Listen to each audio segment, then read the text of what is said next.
Mission Impossible po tayo, mga kababayan ka-Pokemon. Welcome po kayo sa Jesra Trading. At gusto po natin palakihin itong community natin. Sana patuloy niyo pong suportahan ang ating grupo, ang ating page, ang ating community. At sa darating po na Saturday ay meron na naman po tayong giveaway. At magpapamigay po tayo ng ETBs. So hindi ko po alam kung meron pong gumagawa nito. But we're doing it dito lang po sa Jesra Trading. Hindi ko alam kung meron pong gumagawa nito sa buong Pilipinas, pero I'm trying hard at hoping na suportahan niyo po kami dahil kami po ay patuloy na nag-share sa community sa pamamagitan po ng giveaways. Meron po tayong dalawang ETBs na ipamimigay, mga ka-Pokemon. Dalawa po yan. Isang Scarlet and Violet Coridon ETB at saka isang Temple Forces ETB po. At yan po sa tingin ko ay nagkakalaga ng 3,599. Yan po ang MSRP ng product na ito. So, ang procedure lang po, like, comment, share, subscribe. Ganun lang po. No purchase necessary. Mga ka-Pokemon, meron din po tayong interesting na gagawin po sa darating po na Saturday or Sunday, depende po sa ating availability sa pag-giveaway po natin. Magbibilang din po tayo ng ating alkansya. Ayan po, mga ka-Pokemon. Ito po ang ating alkansya. Medyo nahihiya po ako. Pero alang-alang po sa content at importance po ng hobby na ito, sa aking sariling experience ay andito po yung ibang mga kinita natin sa hobby na ito. Sa ating pagko-collect ng Pokemon products. Andito po yung ibang kinita natin. Pero yung iba po marami rin po dito ay galing po sa ating personal business o sa ating mga savings on the side, mga ka-Pokemon. Ito po yung magiging challenge natin. Kasi ito po yung ilang mga bahagi po nito ay kinita natin galing po sa Pokemon products or Pokemon investing or collection. So, gusto ko rin po i-share. Ayan, medyo may kabigatan po siya. At pwede nyo pong hulaan. Bibilangin natin sa Saturday or Sunday kung magkano po ang laman ng alkansya na ito, mga ka-Pokemon. At kung sino po ang pinakamalapit. Ayan, pangalan po ng mga anak ko. Ayan, sinulat po nila.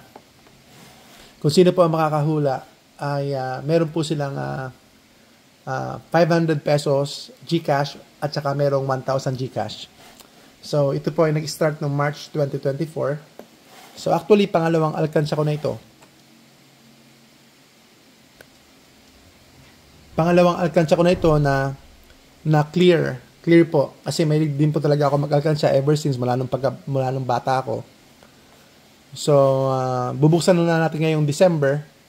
At ito yung sinasabi ko sa inyo nung nakaraan pa na bibilangin natin. Ayan, mayroong nakapasok na mga... So, bibilangin natin ito. Wala, medyo makapal natin pa 500. Bibilangin natin ito kung sinong pinakamalapit ay mananalo po ng 1,000 pesos. At saka, yung pangatlo ay tigpa 500 po sila. Kung sino po ang pinakamalapit doon sa hula ng presyo ng kung magkano po ito. Hindi ko alam kung meron pong small bills dito, pero sa nakikita natin more on talagang 500 pesos po siya, mga ka-Pokemon. So ito ay hopefully pambayad ng utang sa mga bills din. Kasi siyempre as a business owner may mga bills. Marami tayong mga bills na binabayaran. Yan po, mga ka-Pokemon, no?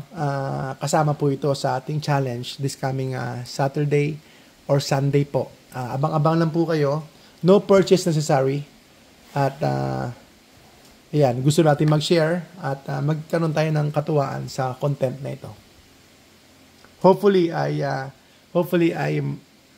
mabigyan ng relevance yung mga Pokemon products natin dahil yan naman po ay bunga ng ating pagko-collect or pagpo-Pokemon, mga ka-Pokemon. Ito po ay pangalawang alkansya ko na po, na clear. So, hindi po to advisable kasi pag clear siya, nakikita niyo yung pera ninyo at pag dumadami na yung pera ninyo, parang gusto niyo nang buksan, tapos naiisip niyo na yung bibili niyo dahil nakikita niyo yung pera. So, hindi siya talaga psychologically suitable kasi nga clear siya, nakikita niyo, baka isipin niyo yung bibilin niyo, 'di ba? Hindi pa binibilang o kaya hindi pa bubuksan, pero marami na kayong iniisip na bibilhin. So it's counterintuitive siya sa plan natin na makapag-ipon or makapag-save. Ayan po mga ka-Pokemon, no, ang ating ipon challenge. Ayan po ay sa Sabado o kaya this coming Saturday, kasabay po yan ng ating giveaway. At ayan, tuloy-tuloy po tayo sa mga products na ito. Buy now rather than later, especially if you have the funds. Ngayon na po kayo bumili bago po tuluyan tumaas yung mga products na ito. And then December ngayon, pataas po talaga yung mga products. Andyan na po yung hype, andyan na po yung FOMO ng Prismatic Evolution, at saka palabas na rin po o lalabas na rin po talaga, no? O kaya this week ay andyan na po ang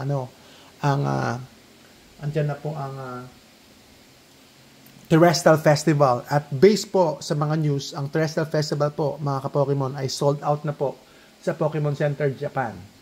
So, abangan po natin. Meron din pong God Pack ang Terrestrial Festival, and they have very good cards. Very good cards po. Panay EV Evolution po yung mga cards po nila. So, abangan po natin. And then, I'm also excited na yung orders ko ay i-open ko po sa harapan ninyo. At yan, mag-open din tayo ng mga packs. So, nakaka-excite din kasi syempre, passion po natin talaga yung pag-open ng packs and then itong mga Pokemon products. In a way, no. Syempre, ang gusto natin ay sealed products, sealed collection para mag-appreciate po yung value natin. Pero syempre, may potential din po yung mga raw cards. At saka iba din po talaga yung thrill o saka yung fun factor na ikaw mismo ay nagbubukas ng packs. So yan po mga ka-Pokemon ang ating maikling video ngayon. Share, subscribe, like, comment po kayo sa ating Facebook page, sa ating YouTube channel. Mission Impossible po tayo. Palakihin po natin ito. Tulungan niyo po ako. Supportan niyo po kami. And then as you support us, we are going to share to the community sa pamamagitan po ng mga Pokemon products or sa pamamagitan po ng mga bagay-bagay po na makakatulong po kami sa inyo. Maging blessing po tayo sa community. So, isang magandang araw po sa inyo lahat. At Mission Impossible, mga kababayang ka-Pokemon. Salamat po.